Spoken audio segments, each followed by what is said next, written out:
Morning கிளாஸ்லாம் வந்து இது பண்றப்போ, அந்த பிரீத்திங்லாம் பண்றப்போ, அத பண்ணிட்டு நம்ம ஸ்கூலுக்கு போகுறப்போ வந்து ஒரு மாரி ஃப்ரெஷ்ஷான ஃபீல் வருது அப்படிங்கிறத நான் வந்து நல்லா பார்க்குறேன். அவங்க சில சமயம் நெகட்டிவா கூட திங்க் பண்ணுவாங்க. எப்ப கிளாஸ் ம். அட்டெண்ட் பண்ண ஸ்டார்ட் பண்ணாங்களோ, அவங்க கிட்ட இருந்து நெறைய சேஞ்சஸ வந்து நாங்க நெறைய அப்சர்வ் பண்ணோம்.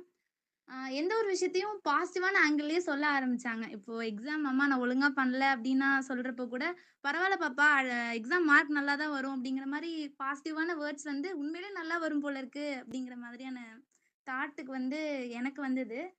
ரொம்ப அம்மாகிட்ட வந்து ரொம்ப சேஞ்சஸ் வந்து அதிகமா இருந்த மாரி நான் இது இது இப்படிதான் சாப்பிடணும். அதாவது கைடன்ஸ் ஒரு பக்கம் இருந்தாலும், அதுக்கான மோட்டிவேஷன்ஸ் வந்து யாராவது ஒருத்தவங்க குடுத்துட்டே இருந்தா தான் ஒருத்தரோட டெவலப்மெண்ட் வந்து அதிகமா இருக்கும்.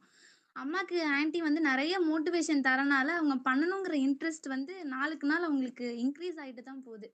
நாங்க எந்த ஒரு விஷயத்தையும் அட்வைஸ் மூலமா கேட்டா, ஈஸியா வந்து ஏத்துக்க மாட்டோம். அதுக்கு சில ஆதாரங்கள் அந்த மாதிரி தேவைப்படும். சயின்டிஃபிக் ரீதியா அது வந்து உண்மையா இருந்தா, சில விஷயங்கள் வந்து எங்களுக்கு ஈஸியா அது புடிக்க ஆரம்பிக்கும்.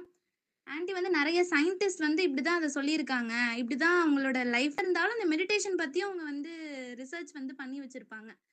அதுல அவங்க எவ்வளோ இன்ட்ரெஸ்ட்டா இருக்காங்க. அப்ப மெடிடேஷனுக்கு வந்து எவ்வளோ பேர் எவ்வளோ முக்கியத்துவம் குடுக்குறாங்க அப்படிங்கிறது எனக்கு இந்த ஸ்டேஜ்ல நல்லா புரிய ஆரம்பிக்குது ஆன்டி.